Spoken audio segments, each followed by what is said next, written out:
importante termos essa ideia de um crescimento continuado, de uma formação continuada. Eu quero dar boas-vindas a vocês e de trazermos esse assunto tão instigante que é sobre reconsolidação de memórias. Primeiro, a gente talvez entender melhor o que é isso, né? O que é a consolidação de memórias, para depois ver o que é a reconsolidação e o que o MDR tem a ver com isso. E a ideia dessa apresentação é exatamente falar sobre um pouco mais dessa teoria e de que maneira que nós podemos revisar os conhecimentos de MDR e promover essa interação, já que a própria Francine Shapiro falava sobre essa importância de interagirmos com outros enfoques, tanto práticos quanto teóricos. Se pensamos no básico, que é da consolidação de memória, vamos entender que certas experiências pelas quais passamos, e em especial experiências traumáticas, que essas experiências, num primeiro momento, quando a pessoa ainda está vivenciando o que é chamada reação aguda a estresse, que essa memória passa por uma, digamos, uma relativa flexibilidade. Tanto que isso quer dizer que, mesmo se nós não tratarmos dessa vivência traumática, o próprio pai, que é o processamento adaptativo de informação, se encarrega de tornar esse conteúdo mais adaptativo e integrado à nossa história. E, por exemplo, quando se diz, a pessoa passou por uma experiência traumática e fala, quem sabe tomar um benzodiazepínico ou dormir o quanto antes para relaxar. Na verdade, essas experiências de dormir logo em seguida uma vivência traumática aumentam o risco de consolidar essa memória, de fazer com que ela fique registrada, cristalizada daquele jeito como foi vivida. É curioso pensar que, contrário a essa ideia popular, que se a pessoa passa por uma experiência traumática, o ideal é que ela não durma, ou que ela só durma depois de um estado de exaustão, porque, enquanto isso, o cérebro vai funcionar e elaborar o suficiente para que esse conteúdo fique registrado de uma maneira mais adaptativa e não cristalizado da forma como foi vivida inicialmente. Né? Então, nós vamos entender essa consolidação como essa passagem desse primeiro impacto, como se fosse aquela argila que ainda está mais amolecida, mas que com o tempo ela vai endurecendo, vai se consolidando, se solidificando, e depois fica mais difícil de ser mudado, né? Nós vemos também por isso quanto que a intervenção com crianças e com esses acontecimentos recentes, por meio das técnicas de o protocolo de acontecimento recente, ou o EMD, principalmente, como eles já modificam mais rapidamente aquela memória, porque, no caso das crianças, as cadeias associativas não são tão grandes e a criança é mais flexível e ajustável ao ambiente, é mais capaz de ter uma certa labilidade da memória, ela é mais flexível, né? A criança é mais sugestionável, é mais moldável, digamos assim como o acontecimento recente não passou para uma memória de longo prazo, ainda está numa memória de curto prazo, né? Então, essa seria a ideia desse caminho da consolidação da memória, dessa primeira experiência, do choque, no caso, de uma vivência traumática, né, que é o nosso carro-chefe, e fica numa memória mais de curto prazo, e isso normalmente acontece com o monitoramento e a participação da amígdala, que serve tanto para monitorar o ambiente em relação a vivências de perigo, como também descobriram mais recentemente com núcleos de prazer. Então, tanto grandes medos quanto grandes prazeres ficam registrados na amígdala em memória de curto prazo, e gradativamente esse conteúdo vai ser consolidado no hipocampo, onde ficam as memórias de mais longo prazo, e depois esse conteúdo também é modificado no que é chamada a consolidação cortical, quer dizer, da amígdala vai para o hipocampo e depois para o córtex, onde fica armazenado em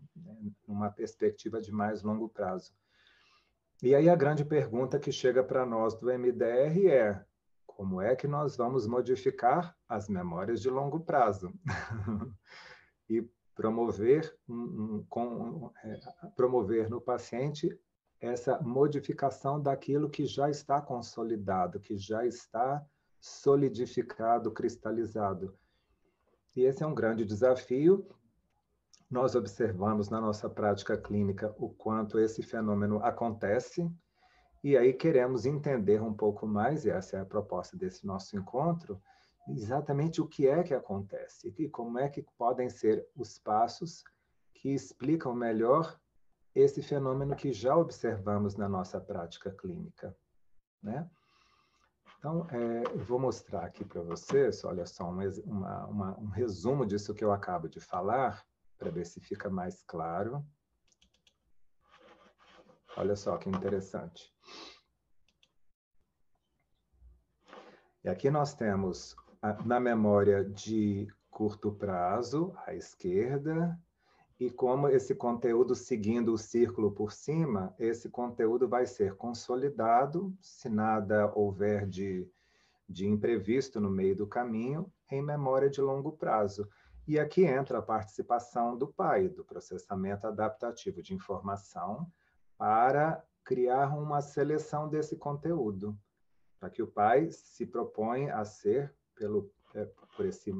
com a construção desse modelo teórico, se propõe a servir como um sistema de aprendizagem e, portanto, aquilo que for adaptativo vai ficar mais consolidado, registrado, e aquilo que não for adaptativo ou que for redundante, que for excessivo, aos poucos é descartado e passa para um estado inativado. Fica aquela memória ali arquivada. Com o MDR, o que nós queremos fazer é ativar esse conteúdo, trazer para a memória de curto prazo, numa reativação, e isso acontece em especial na fase 3, quando dizemos para o paciente, agora, quando se concentra naquela imagem, naquelas sensações físicas, nas emoções, todo um processo de ativação dessa memória. E quando isso acontece, essa memória fica num estado mais flexível e passível de sofrer mudanças, e queremos que essas mudanças sejam cada vez mais adaptativas, atualizadas em relação ao sujeito adulto orientado para o presente, que é o nosso paciente, se você estiver atendendo um paciente adulto, e aí esse conteúdo é reconsolidado, quer dizer, retorna à memória de longo prazo, e fica ali, como algo que eu consigo me lembrar, mas sem que haja esse sofrimento, sem que haja essa mobilização emocional. Se existe essa mobilização emocional, esse é um indício de que esta memória se encontra num estado ativado. E vamos ver um pouco mais, então, essa distinção do inativado, que eu posso me lembrar sem perturbação, do ativado, que eu me lembro com perturbação, com emoção, e já sabemos pela prática do MDR o quanto que é necessário que a memória esteja ativada para ser modificada, porque só falar a respeito não é suficiente, né? Entendemos que se a pessoa simplesmente fala a respeito daquilo do passado sem emoção, é porque não se encontra num estado de atenção dual. Encontra-se com os dois pés no presente. E aí não é suficiente para que o trabalho de modificação, de ajustes que vão ocorrer por intermédio da ativação do pai aconteçam.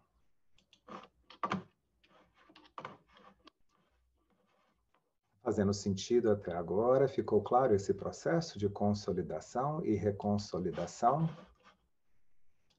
Acho importante esclarecer também que, de acordo com alguns autores, e eu acho que isso faz mais sentido, eu vou me referir principalmente aqui à teoria da reconsolidação de memória, mas esse termo não é tão apropriado. Por quê? Porque reconsolidar dá a impressão de que volta a ficar consolidado, volta a ficar registrado na memória de longo prazo, do jeito como era, quer dizer, consolidou de novo.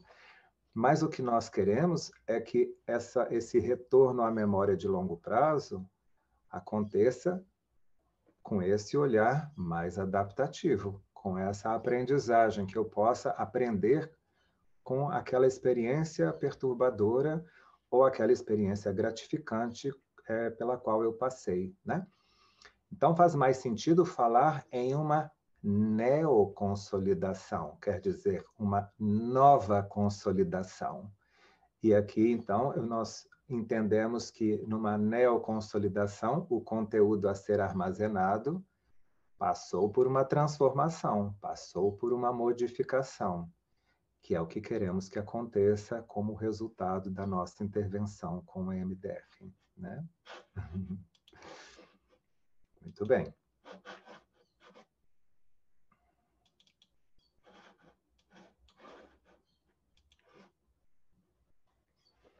Mas como a teoria se chama de a teoria de reconsolidação de memórias, fiz esse ajuste aqui para entender que estamos fazendo essa referência mais específica a esse conceito que eu estou tomando de empréstimo, e aqui nós temos uma referência básica, essa do Armstrong, que é uma autora que fala sobre o repensar do tratamento de trauma, por meio de apego, reconsolidação de memória e resiliência, que traz alguns aspectos mais práticos desse procedimento.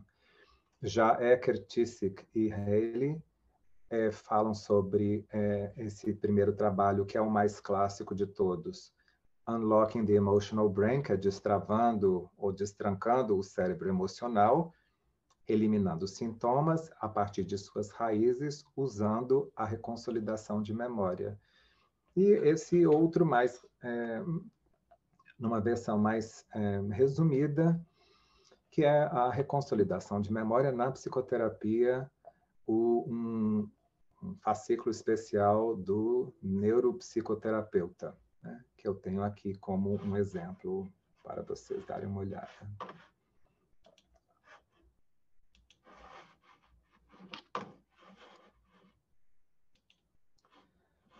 Então, quando nós falamos sobre essa ideia da reconsolidação de memórias e como esse conteúdo vai ser não só registrado, mas integrado aos outros conteúdos que nós temos, que formam o nosso jeito de ser, a maneira de ver o mundo, até mesmo numa versão mais microscópica, quando eu começo uma frase e eu termino, eu tenho que estar com a minha memória, principalmente no caso a memória de trabalho, funcionando bem para eu conseguir finalizar a minha frase, o meu período, reconhecendo, me lembrando daquilo que eu falei no início, né? Mas num sentido mais geral dessa teoria proposta por esses autores, nós vamos ver aqui como que essa ideia pode servir como um modelo para compreendermos o EMDR e outras terapias que também se propõem a modificar memórias, né? Então, a ideia dessa apresentação hoje é falar de reconsolidação de memórias, fazendo um paralelo com o protocolo de EMDR, e depois, mais no final, de podermos até mesmo rever alguns conceitos do MDR, tendo em vista essa teoria. Então, se tomamos aqui, por exemplo, um caso de um homem com uns 40 anos de idade com ansiedade social profunda, uma mulher nos 30 com depressão maior, e que eles que podem ter até uma consciência de pais críticos, mas sem o reconhecimento da aprendizagem implícita do cérebro emocional. Um cérebro sem palavras que provocou uma generalização no modo de ver o mundo. O que quer dizer isso? Que essas pessoas, à luz do EMDR, que essas pessoas trazem uma queixa, como a ansiedade social e a depressão, mas que eles não conseguem fazer essa ligação entre esses sintomas e a origem desses sintomas. E a origem desses sintomas está ligada a memórias anteriores do passado, como nesse caso aqui, digamos, com pais críticos, ou eles até têm a consciência de que seus pais são críticos, mas não tanto dessa conexão do passado com o presente. Porque o que nós queremos alcançar, e eu acho importante deixar isso bem destacado, não é simplesmente a memória de uma crítica desses pais, né? Não é só a busca por um evento-chave, não se resume àquela cena traumática do passado. Porque o que nós queremos, na verdade, modificar é a experiência não verbal, é a experiência do cérebro emocional, não só do cérebro cortical, das palavras, da lógica.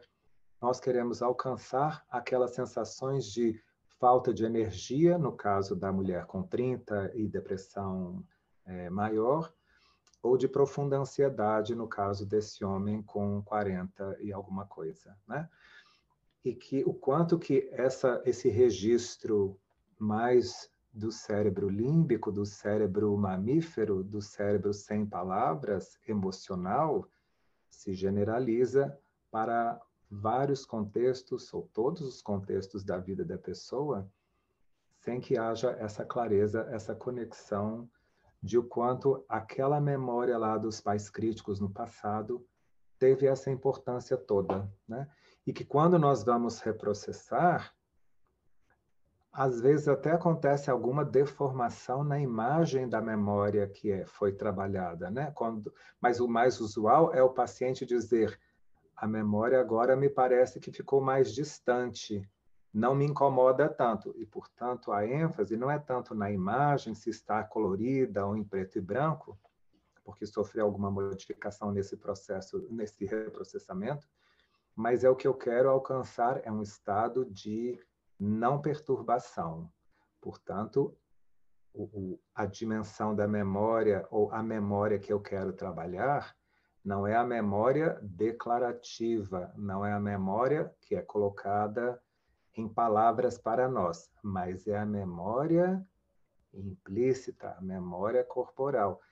E quando eu pergunto, quando você retoma aquela experiência do passado, quanta perturbação sente de 0 a 10, é essa perturbação que nós queremos alcançar e que é uma perturbação normalmente não traduzível em palavras. A pessoa sente aquelas sensações físicas, pode até dizer, isso corresponde à ansiedade, a medo, à tristeza, mas exatamente esse aperto aqui, essa agonia, está nesse campo mais primitivo.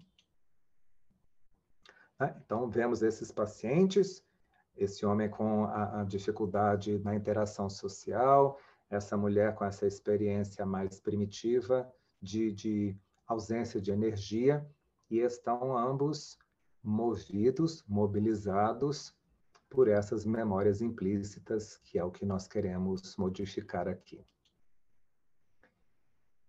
Então, quanto que a nossa inspiradora, que é a Francine Shapiro, fez um trabalho, criou toda uma metodologia que permite exatamente essa reconsolidação, o acesso a esse conteúdo perturbador e a transformação desse conteúdo em um registro que seja mais adaptativo, né?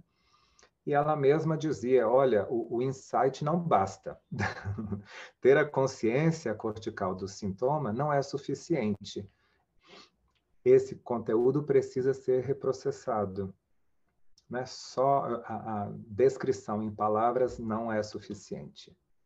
Então, o quanto que, tendo em vista esse reconhecimento, ela também dizia, o sintoma não é a causa, e sim a consequência. E qual é a causa?